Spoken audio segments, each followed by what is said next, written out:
Shri Amar Patnaik ji. Shri Amar Patnaik ji. So this is my maiden. Thank you so much.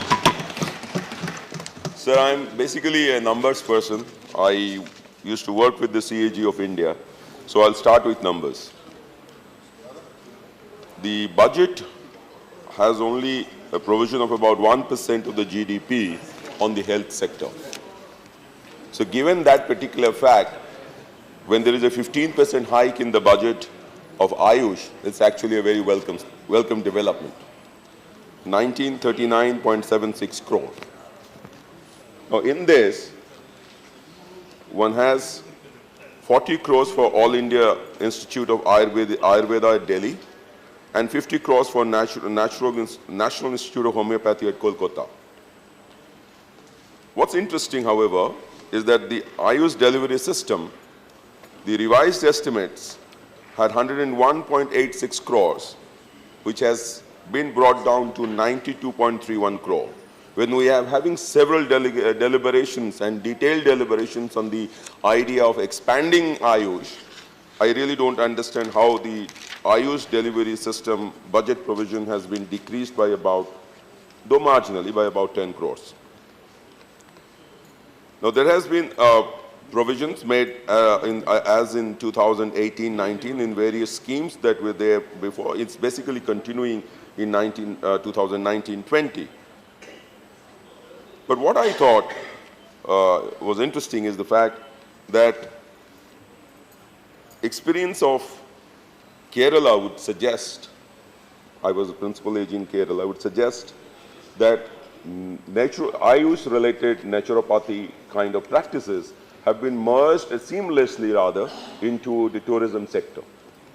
The medical tourism has come up in a big way in Kerala for a long period of time, whether in Kottakkal or in Santhigiri, in a beautiful way, and I have seen it myself, where foreigners, a number of foreign tourists come specifically to Kerala for a particular time during the year just for availing this particular treatment.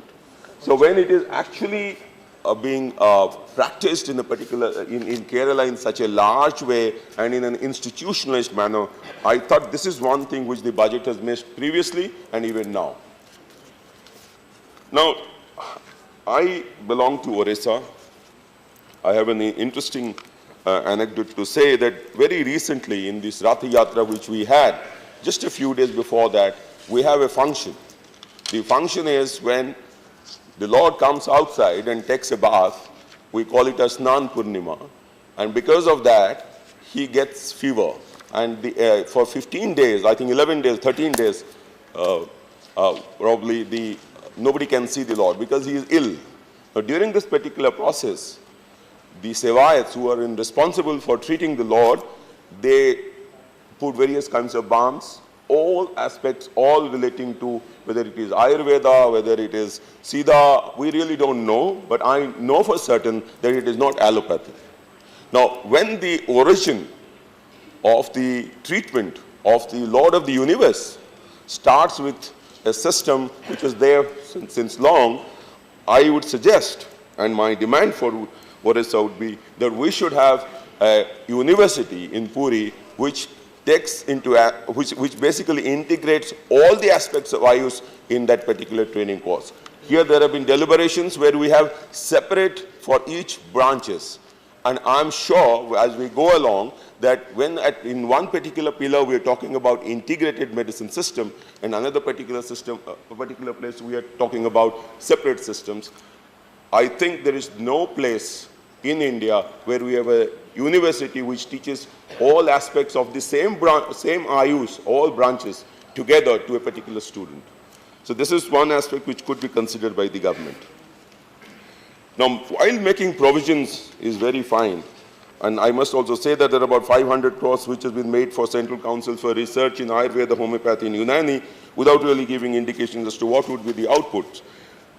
But interestingly, the 2017 Union Report of the CAG, number 12, and in various states like Delhi and Rajasthan, has brought out several issues which need to be considered. I am not really sure whether the current budget spending of 2,000 crores or about 2,000 crores would be able to, has been provisioned taking into account these aspects. For example, in several places there have been unutilized funds, blockage of funds. Example, I think Calcutta, the National Institute of Homeopathy. Staff shortages, shortages of doctors, nurses and pharmacists. Just now they said about the shortages in various places.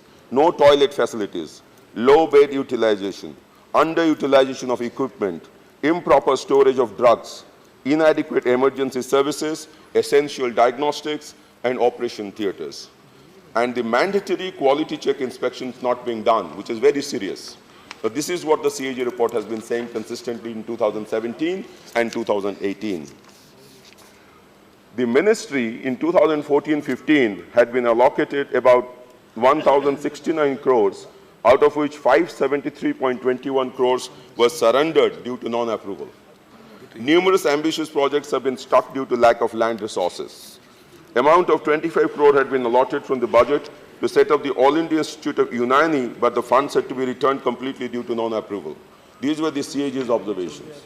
So we can have a lot of grandiose plans, we can have a very high budget, but all that really doesn't work if it doesn't get implemented in practice, and the number of doctors doesn't go up, the number of beds doesn't go up, the training of the doctors doesn't take place, the drugs are not stored properly, the drugs are not supplied properly and at the right time. I would not like to quote the CAG's report, which I intended to, but it can be referred to, which is at page 25 of the CAG report number 12 of 2018. Now I would like to come to a very serious issue about the questions that, the suggestions that were rather made by Sri Jairam Ramesh. The National Rural Health Mission, it had stated that one of the key mandates is mainstreaming Ayush into the national health system, national health policy, because of the human resource shortages in the Indian healthcare, particularly in the allopathy sector. And this was planned at the primary level, at the secondary level, at the tertiary level, by co-locating the Ayurveda or the Ayush doctors along with their allopathy counterparts. Now, the practical challenges, these are the practical challenges. The practical challenges are whether the broad philosophical orientation of each of the systems of medicine is distinct. Can you have allopathy philosophy, the philosophy that guides the allopathic drugs, administration of allopathy drugs as a profession, and the philosophy that guides the entire Ayush, can they be combined? Can that philosophy be ever combined? Can you have a combined course first 3 years of this and then separate it out? No, it's not possible. Because the basic philosophy of allopathic system addresses symptoms and treatment of causes of illness based on a biomedical model understood with the help of epidemiological investigations. The Ayurveda system largely operates on a holistic approach to illness that balances the three doshas, namely Vata, Pitta and Kapha, and places health in the larger context of socio-economic, environmental and psychological situations. The basic philosophical foundations are different. This diversity makes it very important to keep in mind while integrating the systems. These are issues which are not very easy to handle. I can understand the problem of the people who would be working on this. It's not very easy to handle. This difference pertains not only to Ayush, it also pertains to the different branches under Ayush. The Siddha, the Ayurveda, the naturopathy, the homeopathy have different philosophical orientations. The philosophical divergent practices forced together without a common ground can mean chaos unless the systems are ready to evolve, gaining from their mutual strengths.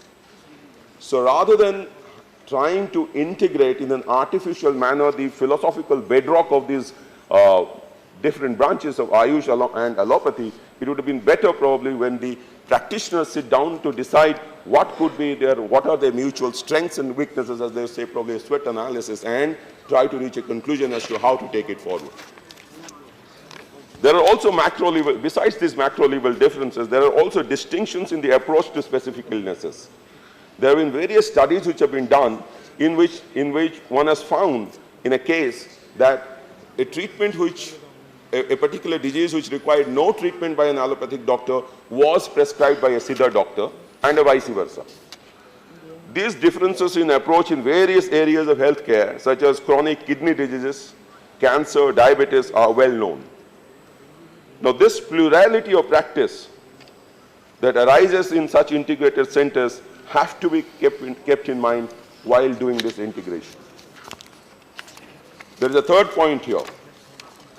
The current form, the Ayurveda and Siddha systems largely derive their knowledge base from traditional wisdom, not supported by a body of evidence as understood by the allopathy practitioners. Well taken. Though Ayurveda texts do prescribe several levels of evidence, they do not exactly match what the allopathy doctors want. They basically want randomized field trials. The randomized field trials can be debated as to whether it is, how good it is, how bad it is. But again, the method of evidence collection and their accumulation and interpretation are completely different. So one is a normative, evidence-based, another one is empirical approaches. There is a fourth point, a fourth issue which has to be addressed, and that is the cross-referral of patients. Cross-referral of patients, the National Commission on Macroeconomics and Health background paper in integrative medicine, it highlights some of these important illnesses where the Ayush system, as some honorable member said, is better than the allopathy system. But this is tentative, it's not based on evidence. So it is very important that the practitioners of each of these branches within Ayush and practitioners of Ayush with the allopathy branches, they have to sit down. They have to sit down and discuss.